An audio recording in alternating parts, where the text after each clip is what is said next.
ये लो कपड़े, इस्त्री करवा के लाओ। जी मैं? हाँ तुम। याद नहीं तुम्हारे मालिक ने क्या कहा था? हम जो काम कहें वो करो। जी वो तो ठीक है, लेकिन ये कपड़े तो पहले से इस्त्री किए हुए हैं।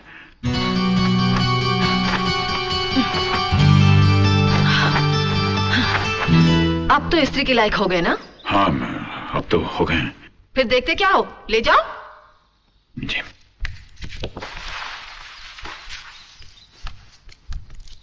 ओए बगलोल, अबे तुझे बोल रहा हूँ तुझे। हाँ मेरा नाम धर्मेंद्र है, हीरा मुझे प्यार से मिंद्रा बुलाता है। हाँ। मैं मिंदर विंदर छचुंदर कुछ नहीं जानता, तू मेरे लिए सिर्फ बगलोल है। मेरा काम कर, ये मेरे कपड़े ले जा और इस्त्री करा के ले आ। ले, देखता क्या है, चल जाना। पानी छिड़क के इस्त्री करवाऊं? हाँ, और पीने के पानी से। पीने के पानी से क्यों?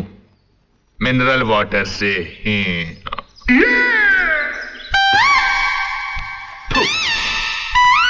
ये क्या कर रहा है? अरे इस्त्री करने से पहले कपड़े गीले करने पड़ते ना, साला भिखारी।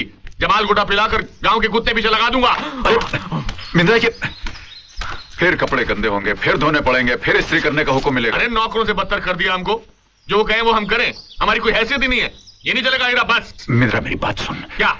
देखो ये लोग इस घर के खास मेहमान हैं। तो शाइस्ता, जितने दिन के लिए वो यहाँ है तब तक मेरी खातिर तो चुप रहे। क्या तेरी खातिर चुप रहूं? तेरे को तो कुछ महसूस ही नहीं होता है। लेफ्ट, थोड़ा सा राइट, बस और फॉरवर्ड, साइड में। क्या कर रहे हो अंकल? फोटो खींच रहे हो या मेरा परेड करवा रहे हो? क्या करूं, कैमरे में तुम्हारा चेहरा नहीं दिखाई दे रहा है। मिलिट्री बाबू ढक्कन हटाओगे तो चेहरा नजर आएगा ना। अबे ये कैमरा है, पतीला नहीं जो ढक्कन निकालूंगा इसका मैं। हाँ कैमरा है, पतीला नहीं। मालूम है, तू क्या मुझे गधा समझता है क्या? मैंने आज तक गधे को फोटो खींचते हुए नहीं देखा। क्या बोला? मुंह हिला रहा हूँ। अरे बकरीबाज, मैंने तुझे इस्त्री के लिए कपड़े दिए थे, वो कहाँ है? मिलिट्री बाबू, लिटिल मिस्टेक। काहे की मिस्टेक? वो धोबी दारू के नशे में धुत था, जमीन पे गिर गया। गरम कोयले की इस्त्री थी, कपड़ों पे गिर गई। सारे कपड़े जल गए। बड़ी मुश्किल से एक कॉलर बचा कर लाया हूँ। इसके नीचे की नाइट ड्रेस सिलवा लेना। नमस्ते।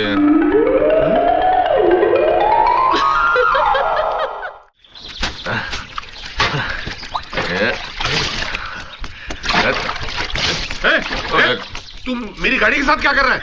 मेरे कपड़ों की तरह इसका भी जनाजा निकालेगा क्या? धो रहा हूँ, साफ कर रहा हूँ, क्लीनिंग। अरे तेरा सत्यानाश, तो दूसरा कहाँ है? खाना खाने गया, लंच। अबे दोनों दिन भर खाना ही खाते रहते हो क्या? तुम्हारी तरह आराम का थोड़ा खाते हैं। क्या बोला? मुंह हिला रहा था। मुंह हिलाना बंद कर और हाथ पैर चलाना शुरू कर, गधा। अरे सॉरी। क्या बता? सॉरी, क्या मतलब इसका? सॉरी बोला ना। सॉरी बोला ना। हाँ। अरे तू मेरी गाड़ी को झाड़ू से साफ कर रहा है? अरे झाड़ू से साफ कर रहा हूँ, तलवार थोड़ा चला रहा हूँ। अरे तेरी तो। क्या कर रहा है? नकली है। अच्छा,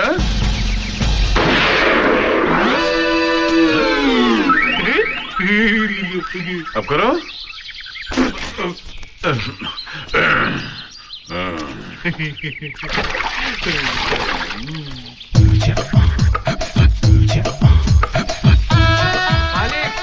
मालिक, उस तेरी काफी जवानी ये दो मालिक। जोश में ये आई गरीब हुई। भिखारी 2 दिनों से भूखा है। अरे क्या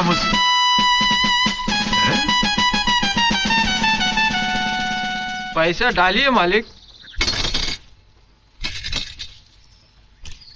लगता है आपका मुझसे बुरा हाल है। इससे ज्यादा तो मैं भिखारियों को दे देता हूँ। ये कपड़े कहाँ से मिले तुझको? ये तो इस बंगले के मालिक ने दिए हैं। भगवान उन्हें कपड़े की मिल का मालिक बना दे। इसका कॉलर किधर है? इसका कॉलर तो उन्होंने निकाल लिया। कह रहे थे घर में कोई शहरी कुत्ता आया है। कुत्ता? हाँ, उसके गले में पट्टा डालना है। वो देखो मालिक आ गए। ये मालिक है। मालिक, आप क्यों नर्वस आ गए? ये आपसे बड़ा दानी नहीं है। नहीं, ये देखिए 10 पैसा दिया भिखारी ने। मालिक? इनको बुला रही है। कौन है? अरे कहाँ गया? कहाँ है? अंकल आपके लिए चीनी कितनी डालूं?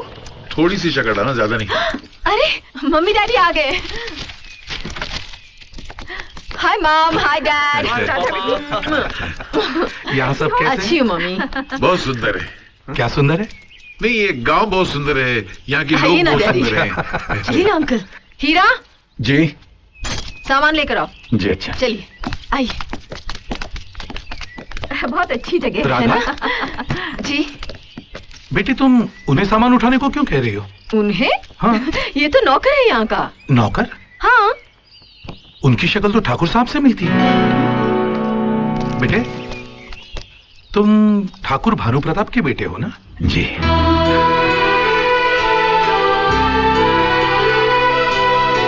ये सामान तुम क्यों उठा रहे हो? रखो, मैं उठाता हूँ। अरे नहीं, आप हमारे मेहमान हैं, आपकी सेवा करना हमारा कर्तव्य है। बेटा, ये तो तुम्हारा बड़प्पन है, मगर मुझे अच्छा नहीं लगता। तुम ये सामान उठाओ। लाओ, तुम घर में जाओ और कल के फंक्शन की तैयारी करो। फंक्शन? हाँ, कल तुम्हारी बहन से मेरे बेटे की मंगनी हो रही है। क्यों, तुम्हें पता नहीं?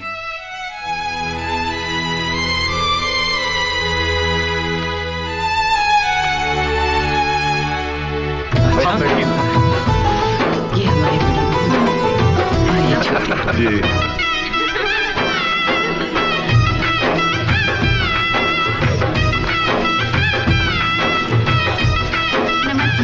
नमस्कार। नमस्ते। नमस्कार। आयो बस बेटी, जीते रहो, जीते रहो।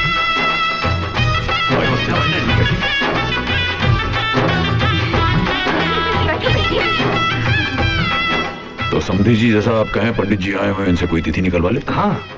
हाँ पंडित जी, बोलिए, कौन से दिन का मुहूर्त निकला है? ठाकुर साहब, विवाह के लिए 10 तारीख का मुहूर्त निकला है, लेकिन विदाई के लिए 10 और 11 दोनों तिथियां कष्टकारक हैं। ठीक है, तो विदाई फिर 12 तारीख की कर लेते। ठीक है, बहुत बेहतर।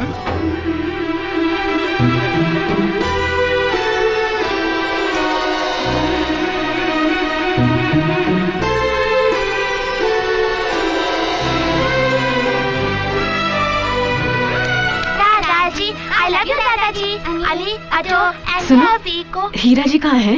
पता नहीं, छोटे काका दादाजी के सामने नहीं आते। क्यों? हाँ? दादाजी को छोटे काका पसंद नहीं।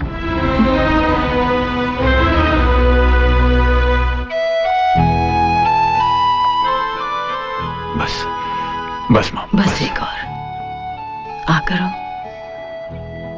तुम्हारे बाबूजी ने अचानक तुम्हारी बहन की मंगनी तय की है। मुझे पता नहीं था बेटे कि तुम्हें मालूम नहीं। मालूम होता भी तो क्या कर लेता माँ। इतना तो मैं जानता ही हूं कि इस घर में मेरी हैसियत एक नौकर की है, और नौकरों को हर एक बात थोड़ी ना बताई जाती। माँ, अगर पुनर्जन्म होता है तो मैं फिर से तुम्हारा और बाबूजी का बेटा बनना चाहूंगा। जो इस जन्म में नहीं मिला, शायद उस जन्म में मिल जाए।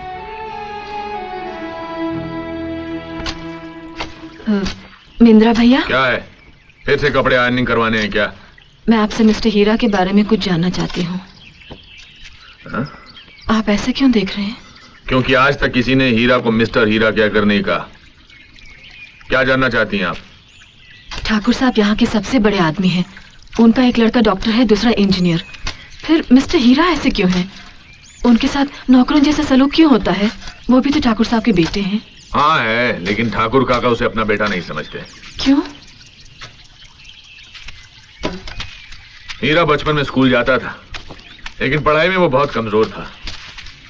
इम्तिहान में उसे हमेशा 0 नंबर मिलते थे। 0 नंबर पाकर वो घर जाएगा और फिर पिताजी की मार खानी पड़ेगी, इसलिए वो 0 का 100 बना देता था।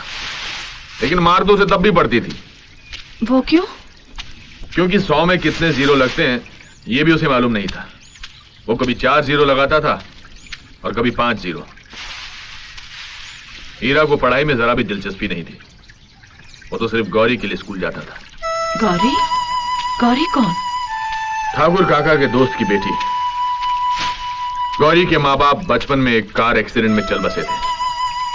ठाकुर काका गौरी को अपने साथ घर ले आए और गौरी और हीरा दोनों साथ स्कूल जाने लगे। हीरा गौरी को पसंद करने लगा। गौरी पढ़ना चाहती थी, लेकिन हीरा हमेशा उसे खेलकूद में उलझाए रखता था। गौरी पढ़ नहीं पाती थी। एक दिन जब दोनों स्कूल गए। Stand up. होमवर्क क्यों नहीं किया तुमने? बोलो।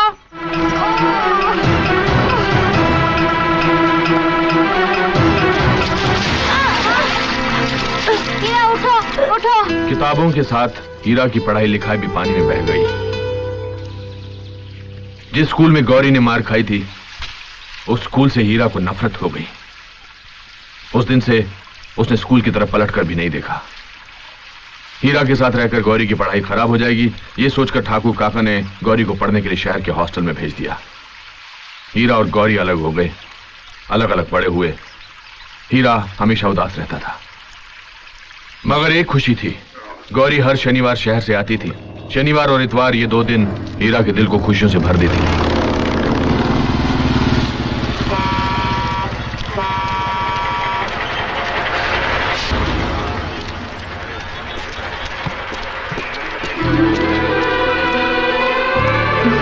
गौरी, हाय। लो। नहीं नहीं कोई बात नहीं है। नहीं दो ना। कैसे हो? ठीक हूँ, हल्का सा बुखार लग रहा है। अरे तो चलो डॉक्टर को नहीं दिखाते हैं। नहीं कोई जरूरत नहीं है।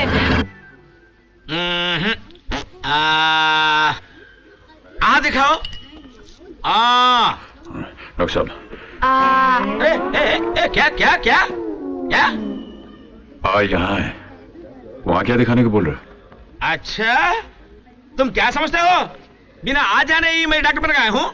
अरे हम एमबीबीएस है, एमबीबीएस। उसे मुंह खोलने के लिए कहा।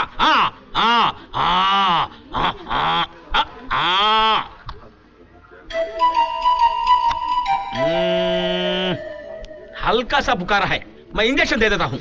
अरे नहीं डॉक्टर साहब, देखिए इंजेक्शन मत दीजिएगा, गोलियां दे दीजिए। इंजेक्शन देने से बहुत दर्द होगा। अरे छोटा सा इंजेक्शन है, दर्द नहीं होगा। आजकल बच्चे ले लेते हैं। सब प्लीज मेरी बात सुनिए। देखिए इंजेक्शन मत दीजिए, इससे बहुत दर्द होगा। Okay, you give injection, you give tablets, you give medicine. I go.